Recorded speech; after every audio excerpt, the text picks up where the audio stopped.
Time for Michigan's newest sports talk show, Mitten Madness. And here he goes. Defense win championship. Michigan sports talk from here in Battle Creek. The latest stories, the biggest games, all across the Mitten State. That's not something to play with. Streaming live and on demand on the 95.3 WBCK app. Your host, Da'Jzon Hughes. Good morning on this Saturday morning. Welcome back into Mitten Madness here on 95.3 The Ticket. We're back with another hour of sports happening inside of the Mitten all over the state of Michigan. I'm your host, Da'Jzon Hughes, and we're about to go through an hour of what's happening around the state. Now, there is plenty to dive into as tons has happened over this last week. Of course, we're going to be starting with the Detroit Lions as they just wrapped up their season. We're also going to talk a little bit about the NFL playoffs. We're going to talk about Michigan and the end of their football season. And then we're going to talk about the college football playoff as well. We're going to get into some Michigan and Michigan basketball, Michigan and Michigan State basketball, as both of their seasons are off to a great start, and they're going to look to continue that success throughout the season. Then, of course, we got to talk Pistons and Red Wings before we get into our picks to close things out. I'm feeling great. It's another week down, first week of 2026, and we're looking for, to have another great weekend of sports. Michigan did lose over the weekend. Technically, it was a long weekend with the holiday. They lost back on New Year's Eve to Texas in football. The Packers did lose to the Bears last week, so it was a tough week for me sports-wise, but the Michigan basketball team and the Detroit Pistons kind of holding me together along with the Red Wings, so not a ton to complain about. But this weekend is going to be exciting as obviously the NFL playoffs are kicking off and the college football playoff is coming to a wrap-up, and then there's more sports mixed in between. So with so much to talk about, we'll not delay any longer. The Lions end their season at 9-8 after a 19-16 victory over the Bears this past weekend. Jared Goff goes 27-42 for a touchdown and interception, 331 yards. Jahmyr Gibbs had 19 carries for 80 yards. Amon-Ra St. Brown, 11 receptions for 139 receiving yards. Aiden Hutchinson had a sack, and Jack Campbell had 11 tackles, 4 of them being solo. Meanwhile, the Bears, who did not sit because they thought that they might need to win this game in order to get that 2 seed in the playoffs. Caleb Williams goes 20 of 33, 2 touchdowns, 1 interception for 212 yards. DeAndre Swift had 40 rushing yards on 10 carries. Colston Loveland, 10 receptions, 91 receiving yards, and a touchdown. Michigan football fans love to hear that. Andrew Billings had a sack, and then Kevin Byard III, 8 tackles, 2 of them being solo. The Lions outgained the Bears 433 to 270 in the yards component. They each had a turnover. 26 first downs for the Lions, 16 for the Bears, 6 penalties for 35 yards for the Lions, 4 penalties for 25 yards for the Bears, 6 for 13 on third down for the Lions, 4 for 11 for Chicago. Chicago goes 1 for 2 on fourth down. The Lions did not attempt a fourth down play. The Lions went 1 for 4 in the red zone, while the Bears went 1 for 1, and that is what kept this game close. Honestly, Jake Bates opened things up with a 34-yard field goal in the first. He had another 30-yard field goal in the second. Then Jahmyr Gibbs had a 15-yard touchdown reception from Jared Goff in the second quarter. Lions lead 13-0 at half. Coming out of the half, Jake Bates, 25-yard field goal. They lead 16-0. And then Ja'Day Walker, 25-yard touchdown pass from Caleb Williams, 16-8 after a 2-point conversion from Kyle Monange. And then Colston Loveland caught his 1-yard touchdown pass from Caleb Williams. And then they got the 2-point conversion from Cole Kmet to tie things up at 16. And then Jake Bates, as clock expired, cashed in a 42-yard field goal to give the Lions the victory. So looking at the standings in the NFC North to close out the season, Chicago wins the division at 11-6. Green Bay comes in second place, 9-7-1. So that tie literally ended up being a lifesaver for the Green Bay Packers and is the difference between them making the playoffs and them maybe not making the playoffs. Minnesota goes 9-8, and Detroit goes 9-8 as well. So just missing out on the playoffs. In fact, the Lions are in fourth place in the NFC North. This means that, well, their schedule should be a little bit easier next year. There's going to be some fourth place teams that they'll play next year instead of first place teams. And I believe they're better than most fourth place teams around the NFL. So that should help them out and get them back near the top of the NFC North next year. Taking a look at some of the season leaders for the season, obviously Jared Goff is going to lead the team in passing yards, 4,564 with 34 total TDs. His QBR, 58.6. Jahmyr Gibbs led the team with 1,223 rushing yards on 243 carries and 13 touchdowns. Amon-Ra St. Brown, 1,401 receiving yards on 117 receptions and 11 touchdowns. The team was third in the league with 253.1 passing yards, 14th with 120.1 rushing yards, tied for fourth with 28.3 points per game, and tied for 22nd in the league, giving up 24.3 points per game. Defensively, Jack Campbell led the team in tackles with 176, and he had 5 sacks. Aiden Hutchinson down in the sack department, of course, 14.5 is where he landed this year. He had 54 tackles. Kirby Joseph led the team in interceptions with 3. He had 4 passes broken up and 18 tackles on the year as well. So, I mean, obviously an up and down year for the Lions, a lot that they wish would have gone a little bit differently for them. I mean, you don't want to open up the year with a 14-point loss to the Green Bay Packers. You don't want to lose to the Chiefs by 2 possessions. Getting swept by the Vikings, not great, right? You want to getting swept by the Packers, not great. And then you had a 3-game losing streak right toward the end of the year when you needed to win some games, losing to the Rams, the Steelers, and the Vikings. That's going to hurt you. You got to be able to win those kind of games. And the Lions just weren't able to do that this year. So pretty soon they're going to have to turn their attention to the draft, free agency, and really putting this team together and trying to keep some of these guys around, look for some replacements, and most importantly, just, try and get a new OC in the office after they parted ways with Morton. So they're also going to be looking at a lot of different things here in the offseason. Not a ton to be worried about, but there are a few question marks for Lions fans. Taking a quick look at the playoffs, the Packers and Bears are the 2 and 7 seed in the NFC. Coming up in the 1 seed, obviously, is the Seattle Seahawks. And then the 3 and 6 matchup is the Philadelphia Eagles and the San Francisco 49ers. The Los Angeles Rams will travel to take on the Carolina Panthers, even though the Panthers have a far worse record than the Rams. A lot of conversation has been brought up about the NFL playoff structure being changed. And it's been happening the last few years, so there is a possibility that it changes again. And you see some differences coming to that scenario. Over in the AFC, the Chargers will travel to take on the second-ranked Patriots. The Bills will travel to the Jacksonville Jaguars in the 6-3 matchup.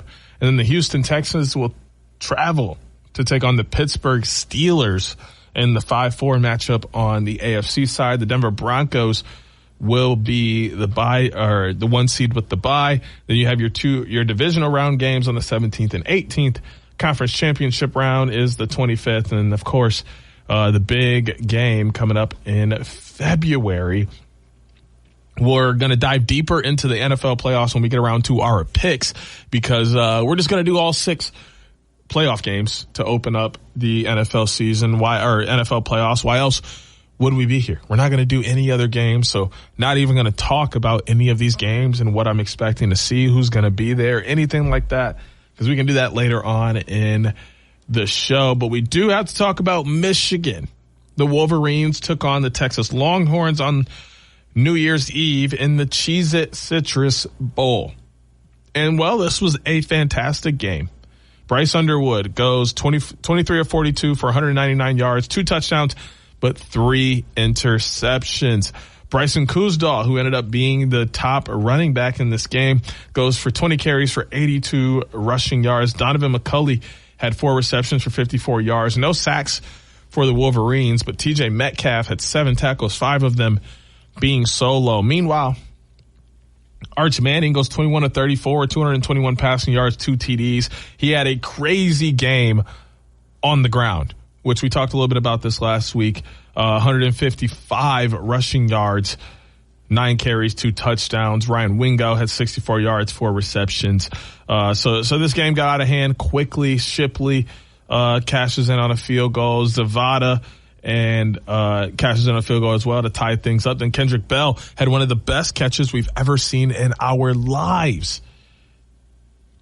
So that game could have been much better for Michigan, but they ended up losing by 14. Won't dive too much more into that, but I do want to talk about Michigan and some of the things that they've had going on recently. Bryce Underwood obviously led them in passing yards. Jordan Marshall led in rushing yards. Andrew Marsh, the leading receiver. All 3 of those players will be returning to this team in the next season. Taking a look here at some recruits that they're going to be bringing in. Carter Meadows, Savion Hyder, John Henry Daly, who transferred from the University of Utah. Shocker, right? He's going to be coming over, and they're looking at Taylor Tatum, a running back who used to be a top running back in his high school class, is transferring from the University of Oklahoma, so he's going to be playing some football for Michigan. They got a kicker, 2 of them, University of Nevada, Las Vegas, and Cam Brown, and Trey Batowski coming from the University of Pittsburgh. Long snapper coming in, Colton Dremmer. So they really took advantage of their time to address the problems that had existed in the special teams area. And then obviously they brought in Tommy Carr, Saline High School quarterback. So there's a lot going on here with this this class, and obviously there's still tons more going on when you look at the transfer portal and who could be coming in and out. But we do know that Braden Hillman will be leaving the Michigan Wolverines. We do know TJ Metcalf will be leaving the Michigan Wolverines, and there's some leaving for the NFL draft and such. So we'll keep an eye on this roster and Michigan State's as well over the next couple of weeks as they hit the transfer portal hard to prepare for the next college football season.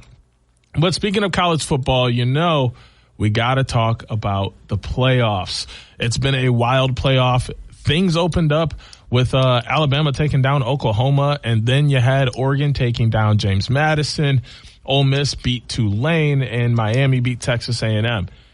Then the quarterfinals were fantastic, which we picked all of those games. Oregon rolled, had no problems taking down Texas Tech 23-0. Indiana rolled over Alabama 38-3. Ole Miss beats Georgia in a thriller 39-34. Miami over Ohio State 24-14. And then just the other night, Miami took down Ole Miss in another thriller of a game in the Verbo Fiesta Bowl 31-27. You guys, by the time you're hearing this, have heard and know what is happening and what happened with the Indiana-Oregon game in the Chick-fil-A Peach Bowl. I don't have that information as I record this on Friday. I am imagining that Indiana will win, but anything could happen. Oregon's lone loss this year was to Indiana, so maybe they get revenge and we see Miami-Oregon championship, or we're going to see an Indiana-Miami championship, and we'll have more on that next week. But when we come back from the break here on Mitten Madness, we're going to be talking Michigan and Michigan State stepping inside on the hardwood for both of those teams and looking at the early Big Ten season they had and what's coming up for them. But that's all coming up after the break when we get you more Mitten Madness here on 95.3 The Ticket. With Car Guru's Discover, you can skip the filters and describe what you're looking for in your own words. Simply type what you want, and Car Guru's Discover instantly surfaces real listings that match your exact needs. It's no wonder Car Guru's is the #1 most visited car shopping site according to SimilarWeb's estimated traffic data. Buy or sell your next car today with Car Gurus at CarGurus.com. Go to CarGurus.com to make sure your big deal is the best deal. That's CarGurus.com. CarGurus.com. 9. As an organ donor, your story doesn't have to end. The good in you can live on. In fact, you could save up to 8 lives with your gifts. Your heart could keep beating. Your kidneys could keep filtering. And your intestines could keep on digesting for others. And that's not all. You can improve the lives of 50 more people as an eye and tissue donor, restoring sight and health. And you're not just helping out the person receiving the transplant. You're touching whole families with your life-saving gift. Register in minutes. Just go to organdonor.gov. You'll be happy you did. And just maybe, someone else will be happy too. Sign up today. Go to organdonor.gov. It saves lives. U.S. Department of Health and Human Services, Health Resources and Services Administration.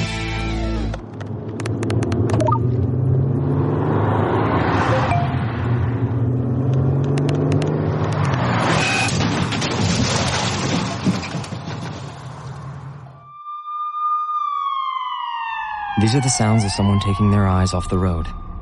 Texting while driving is more than distracting. It's dangerous. Do Washington a favor. When you're on the road, stay off the phone. A message from CTIA, America's wireless companies, and the National Safety Council.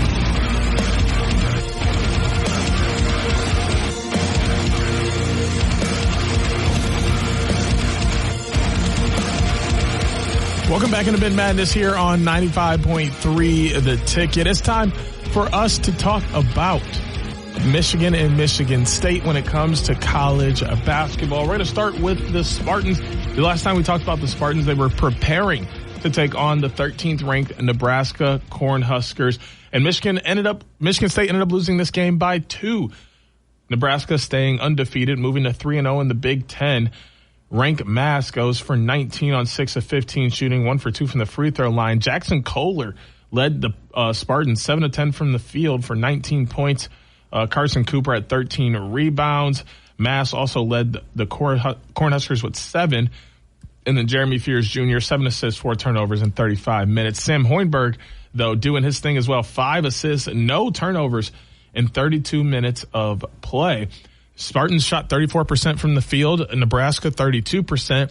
36% from deep for Michigan State. 35% for Nebraska. 80% from the free throw line for Michigan State. 69% for Nebraska. And here's where Michigan State lost the game.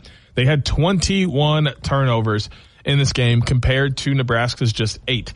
45 rebounds for the Spartans, 30 for the Cornhuskers. Nebraska held the lead in this game for 43% of the game, 25% for the Spartans. The rest, it was tied. The largest lead of the game was 9 for the Cornhuskers, 4 for the Spartans. So Nebraska continues to stay impressive early on in this season. And then Michigan State, of course, bounced back after those two games. They took down USC in convincing fashion, winning by 29 points.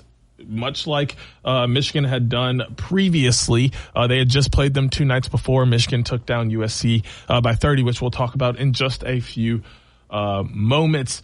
Ezra Asar went 5 for 11 for 16 points, 6 for 8 from the free throw line. He also had 7 rebounds. And then Cam Woods had 3 assists, 2 turnovers in 21 minutes. For the Spartans, Cohen Carr led the squad with 18 points, 6 of 14 from the field, 5 of 8 from the free throw line. Jackson Kohler had 8 rebounds, and Jeremy Fears Jr., 7 assists, 3 turnovers in 28 minutes. 50% from the field, 32% from the three-point line, 72% from the free throw line, 12 turnovers, 39 rebounds. held the lead for 86% of the game, and their largest lead was 29 for the Spartans. Meanwhile, USC, 33% from the field, 18 from behind the arc, 75% from the free throw line, 17 turnovers, 30 rebounds, held the lead for 13% of the game, and their largest lead was just 5 points. And then the Spartans took on Northwestern, and, well, they let Nick Martinelli give it to them. 28 points on 8 of 11 shooting, 10 for 10 from the free throw line. He also had 5 rebounds. And then Jaden Reed at 8 assists, no turnovers in 29 minutes of play. For the Spartans, Carson Cooper doing his thing again with 18 points and 9 rebounds, 6 for 6 from the field, 6 for 8 from the free throw line. Jeremy Fears, 5 assists, 0 turnovers in 29 minutes of play. Northwestern, 38% from the field, 23% from the three-point line, 80% from the free throw line. Only 6 turnovers for the Wildcats, 25 rebounds. They held the lead for 46% of this game and had their largest lead of the game being 8. Meanwhile, the Spartans, 49% from the field, 28 from 3, 70% from the free throw line, 15 turnovers in this game, 42 rebounds, held the lead for 45% of the game, and their largest lead was just 10. This game was at the Breslin Center, but they were able to come out with a 10-point victory, which many thought probably should have been higher when you look at Northwestern, who's 8-7, and they're 0-4 in the Big Ten. Meanwhile, Michigan State is 14-2.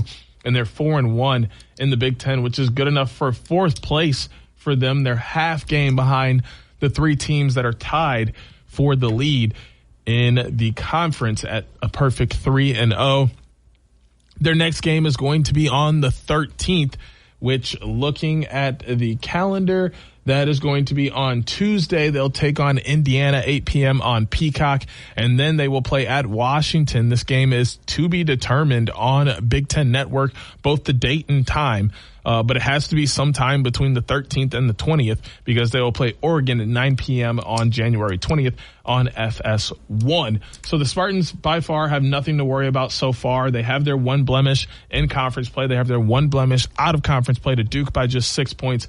Both their losses by a combined 8 points. So nothing really for Michigan State to worry about. Multiple quad 1 wins as well. So they're pacing toward not only having a confident spot and comfortable spot in the Big Ten and in the conference tournament, but also getting a nice seeding in the NCAA tournament and possibly being able to make a run. Looking at their counterparts within the state, the Michigan Wolverines are still a perfect 14-0.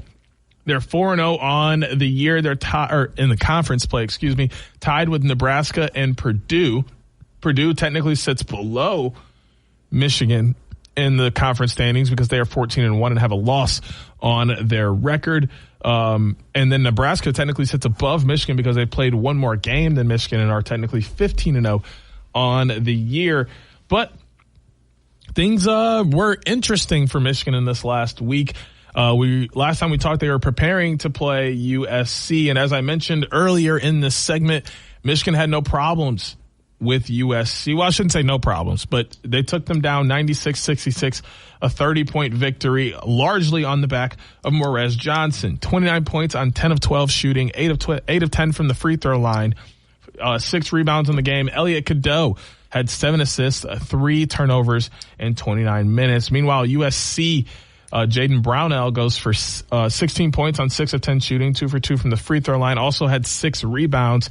And then Chad Baker-Mazzara, 2 assists, 5 turnovers in 23 minutes of play. The rundown, USC shoots 34% from the field, 22% from the free throw line, 64% from the free throw line. They had 21 turnovers in this game, but they did muster to grab 35 rebounds.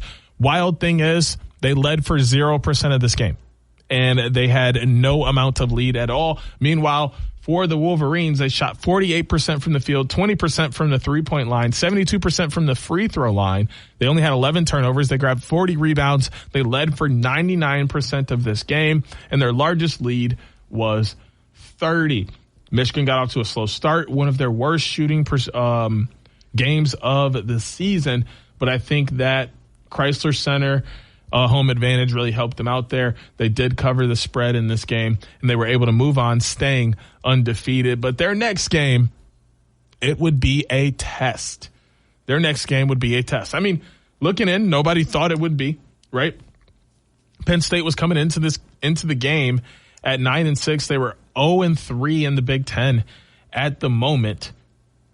And who thought that they would be able to compete with Michigan? Well, they came in and they made it their business to compete. Ivan Uric had 20 points on 6 of 13 shooting, 6 for 8 from the free throw line. Josh Reed grabbed 10 boards.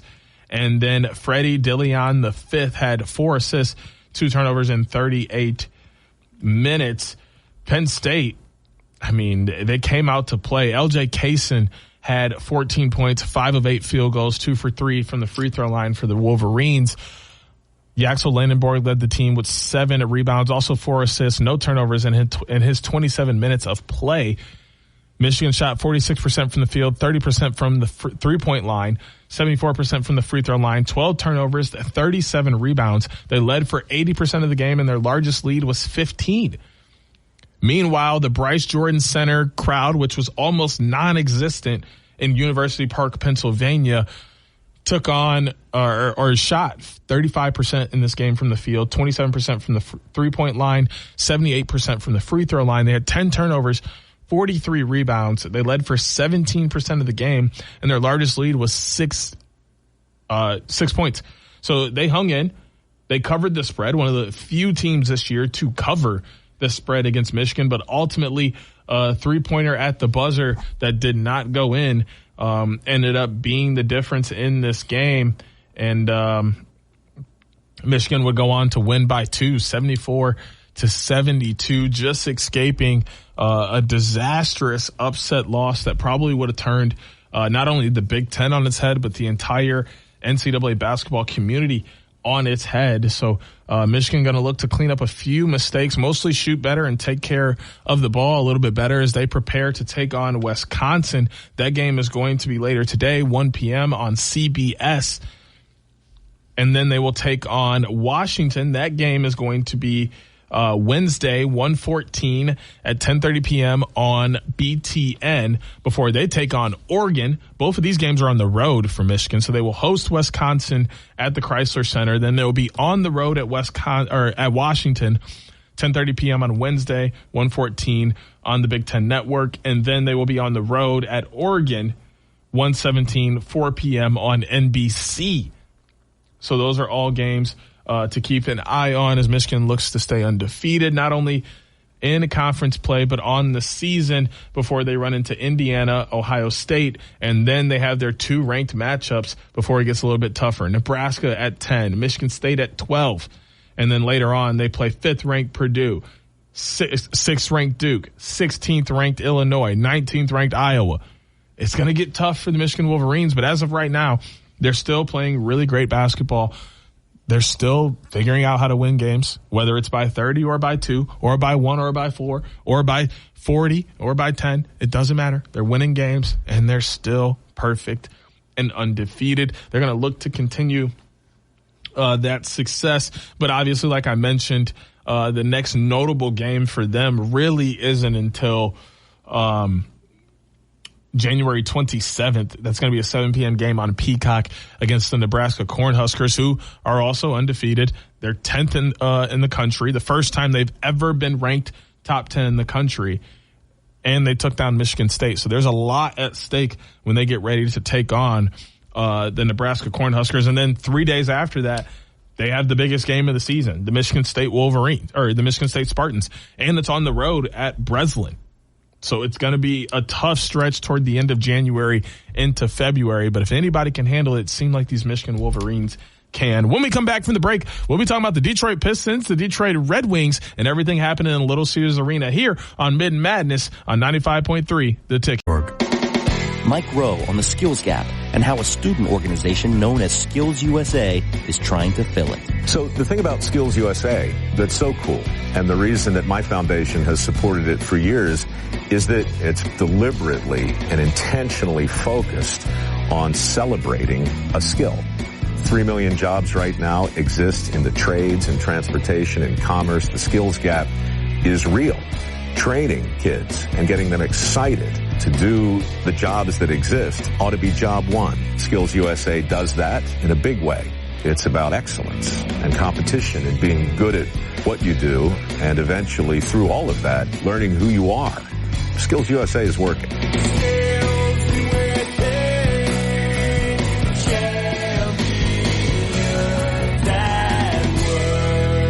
Learn more at microworks.com and skillsusa.org.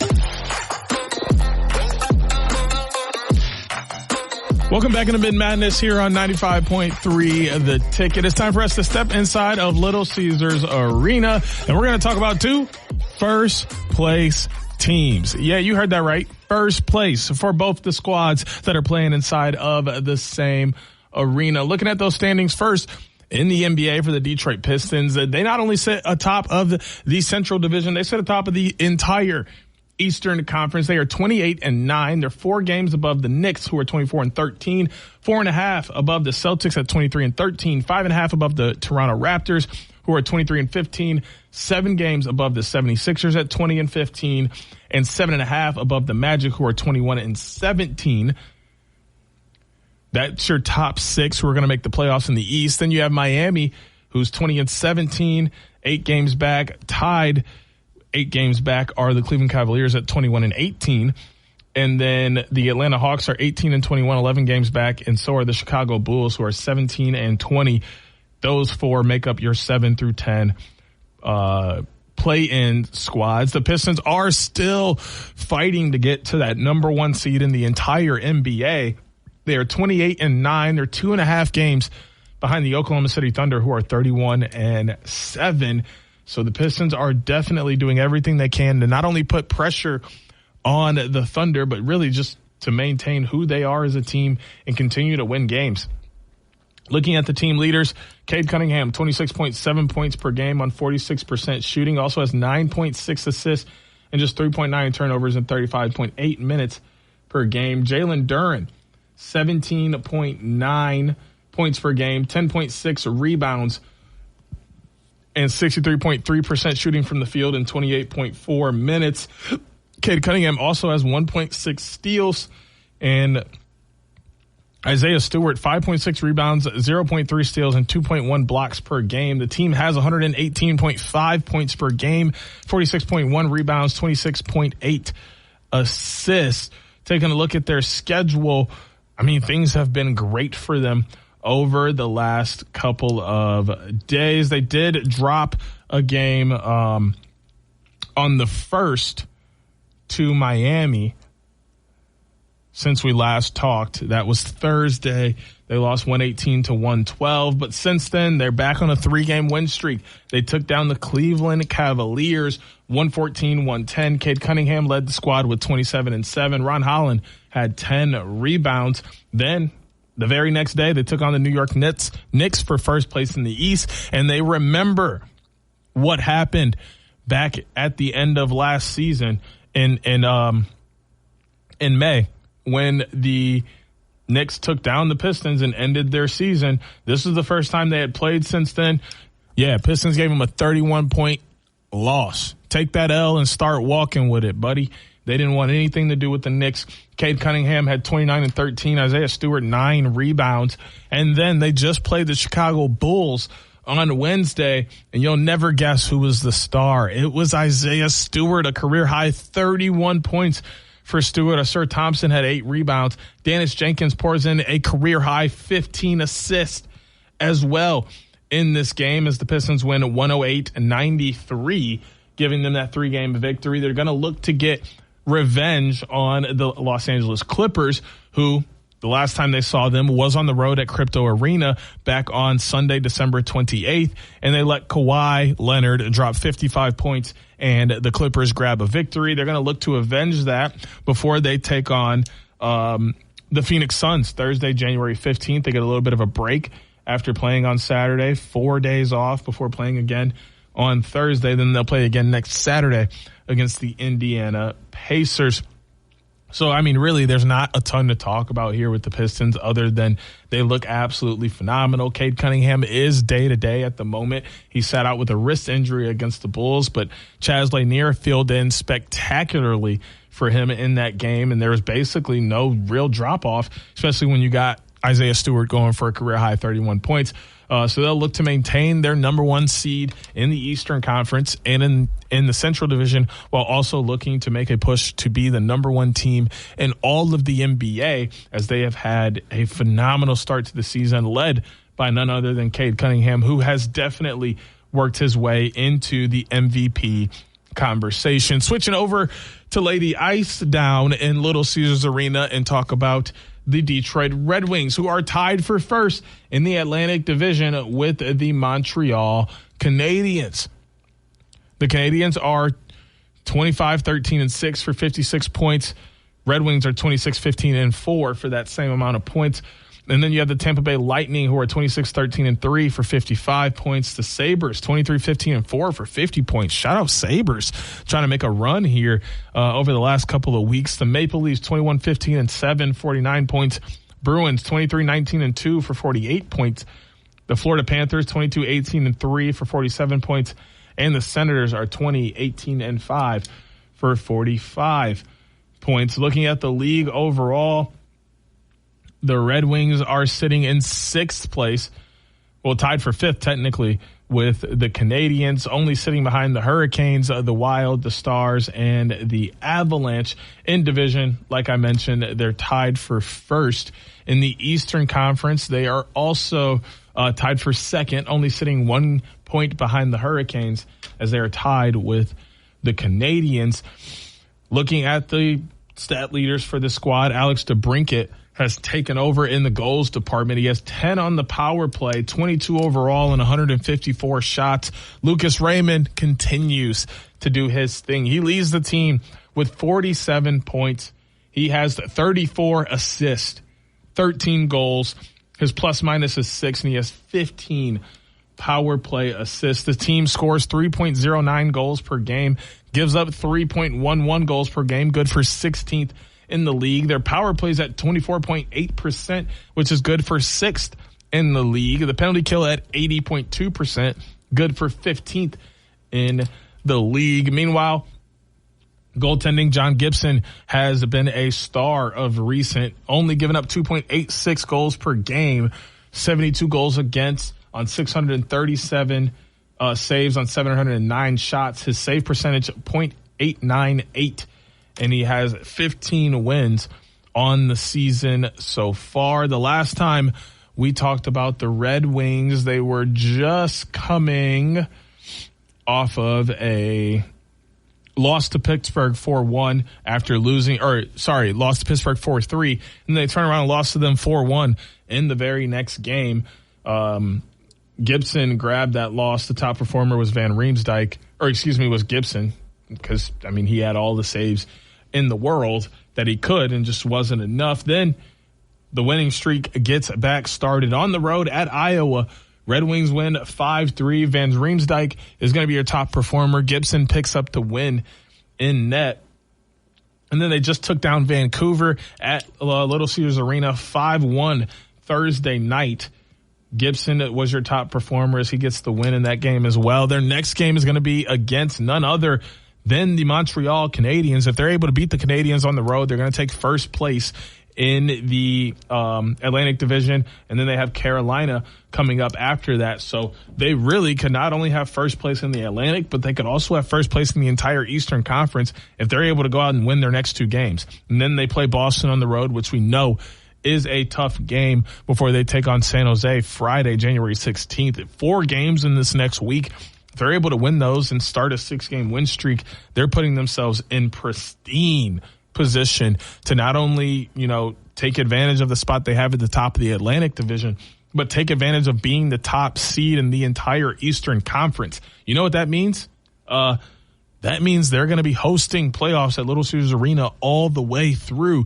So, take advantage and run with this opportunity. Leave Gibson in net as much as you can. They get Talbot a game here and there when they need it, but for the most part, Gibson is your rider, and you continue to rock with him until you have no reason 2. When we come back from the break, we're going to talk about our picks, and we'll be back next week talking more Pistons and Red Wings with more Mitten Madness here on 95.3 The Ticket.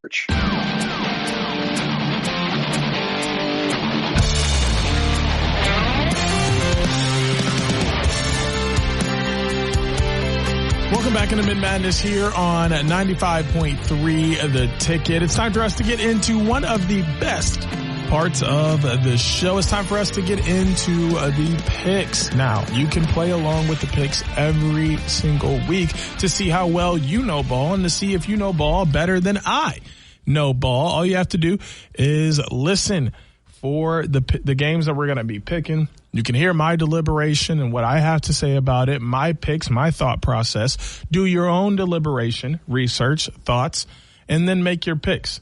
You head on over to the chat feature in the 95.3 The Ticket app, and then you submit those picks into the chat feature. I'll take a look, see what you got up there, see if you think like me or if you think a little bit differently. Either way, the whole idea is for just some little friendly competition and banter. See if anybody knows ball as well or better than I do. Now, remember, Jacob tried 3 different times to know ball better than your boy. And, well, he tied me once. He was almost there one time. But other than that, I took care of business, easy peasy lemon squeezy, because your boy knows ball and there's nobody better. Once again, use the chat feature in the 95.3 The Ticket app to jump in on the picks fun and see if you know ball just as well or better than I do. This weekend, the NFL playoffs kick off, and that's exactly where we will be. The first game, 4:30 p.m. on Fox, will be the Los Angeles Rams, 12-5. They're 5-4 on the road, taking on the Carolina Panthers, who are 8-9 and 5-3 at home.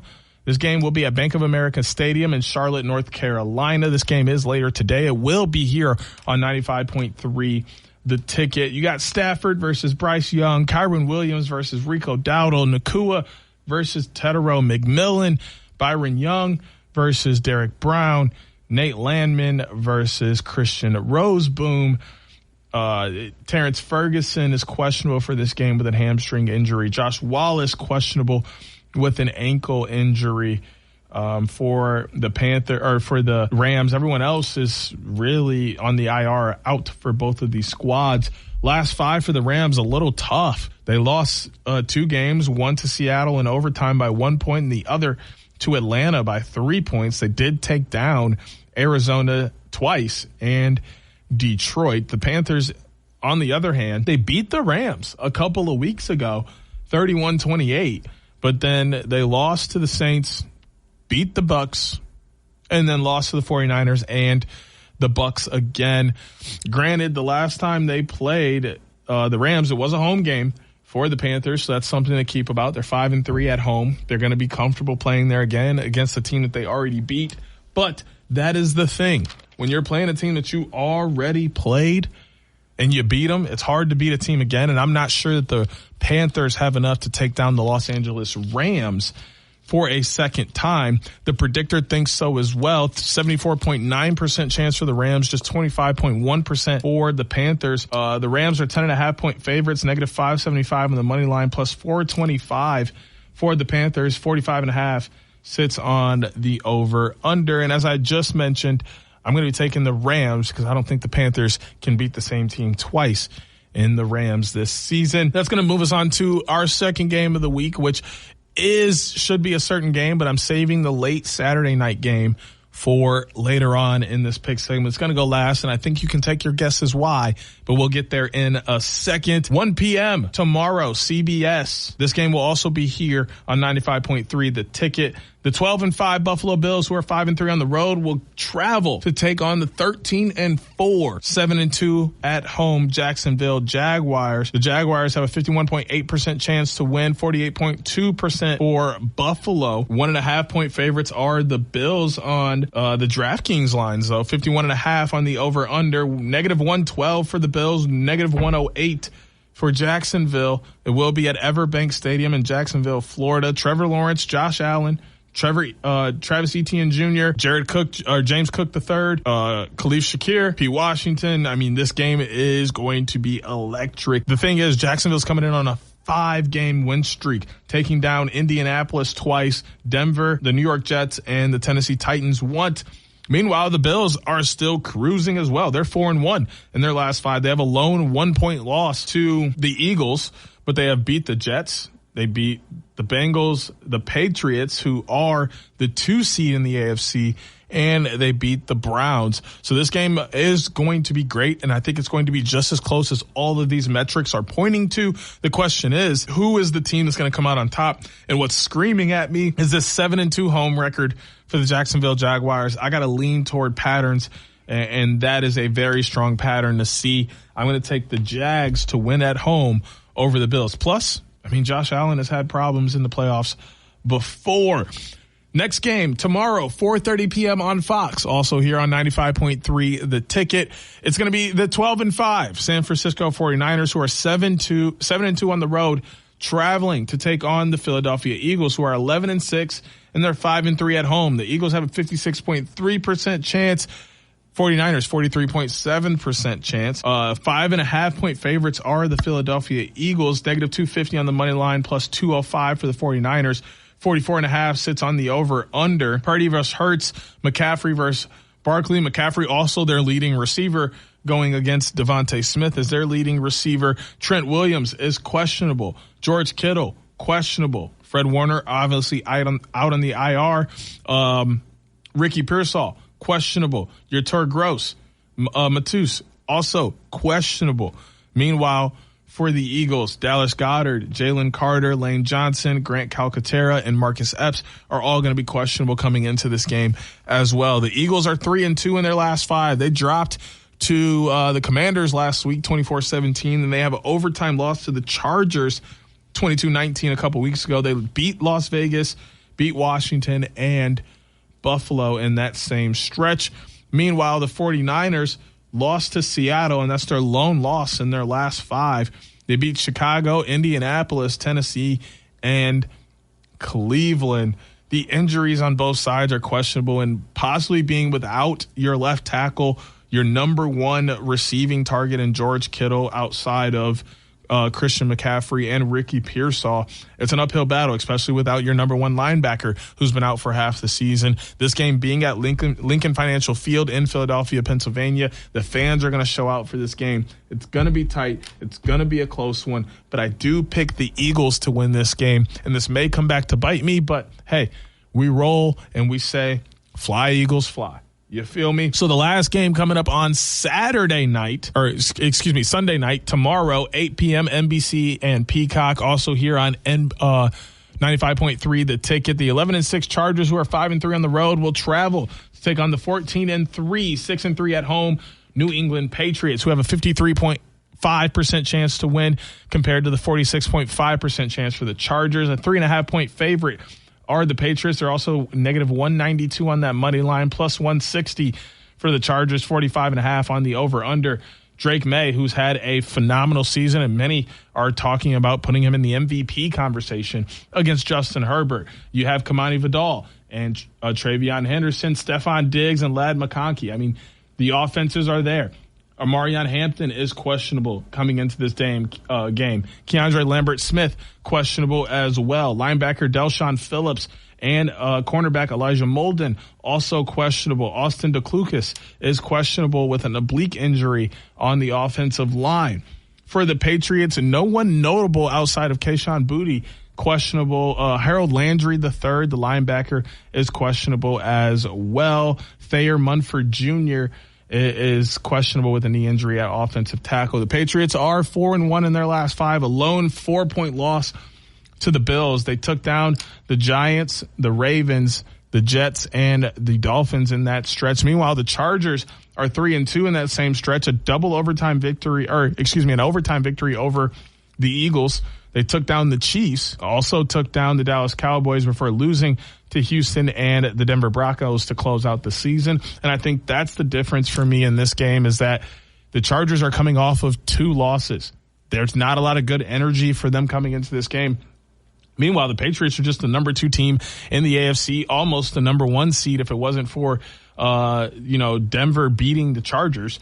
And then They've been running through basically everyone all year. They're playing at home where they're comfortable. That is where their 3 losses this year have come, but I'm not sure that the Chargers are going to have enough to take them down at home. I'm going to take the Patriots to win this game as well. Monday night, January 12th, ESPN, ABC, 8:15. Also here on a 95.3 The Ticket. 12-5, 5-3 on the road. Houston Texans taking on the 10-7, 6-3 at home Pittsburgh Steelers. Steelers 45.6% chance to win, 54.4% chance for Houston. Houston 3-point favorites, -155 on the money line, plus 130 for the Steelers, 38.5 on the over/under. C.J. Stroud versus Old Man Rodgers. Woody Marks versus Jalen Warren, who's questionable for this game. Nico Collins versus DJ Metcalf. Derek Stingley Jr., cornerback. Sheldon Rankins, D tackle. Kamari Lassiter, cornerback. And Titus Howard, offensive tackle, all questionable for the Houston Texans. For the Steelers, Jalen Warren's questionable, but you're without Darnell Washington, Calvin Anderson, and many others who are all on the IR. The Steelers are 4-1 in their last 5. Their lone loss, a 7-point loss to the Cleveland Browns. They took down Baltimore twice, Detroit and Miami in that stretch. Meanwhile, the Texans are 5-0 in their last 5. Took down Kansas City, Arizona, Las Vegas, Los Angeles Chargers, and the Indianapolis Colts in that same stretch. I'm going to roll with, the trends. If you're coming in on a 5-game win streak, why would I think that you're going to lose a game? I think the Houston Texans walk into the Steelers trap, take it over, and end that game with a victory. And last one's self-explanatory. 9-7-1, 4-4-1 on the road. Packers taking on the Chicago Bears, 11-6, 6-2 at home. 8 p.m. Prime Video. Also going to be here on 95.3 The Ticket. It's 8 p.m. start coming after that game that we talked about earlier between the Rams and Panthers. 8 p.m. at Soldier Field, 56.1% chance for my Packers, 43.9% chance for Chicago. 1.5 point favorites on my Packers, -120 on the money line, even for the Bears, 45.5 on the over/under. We've talked about this game multiple times, and I'm never picking the Bears over my Packers. That gives me Packers, Rams, Jags, Eagles, Patriots, and Texans as we roll into this weekend. Once again, you have the doubleheader going down between the Rams and the Panthers and the Packers and Bears here on 95.3 The Ticket as soon as we're done. Then tomorrow, you get the Bills and the Jags, the 49ers and the Eagles, the Chargers and the Patriots, one after another here on 95.3 The Ticket. And you're going to get Texans and Steelers on Monday. Enjoy a fantastic weekend of sports, because that's exactly what I'll be doing. And we'll be back next week with more Mitten Madness here on 95.3 The Ticket. Join Da'Jzon Hughes every Saturday morning at 10 a.m. for Mitten Madness on 95.3 WBCK. Miss the show or want to run it back? Stream Mitten Madness on demand on the WBCK app. Sponsored by AirwayCashforJunkCars.com.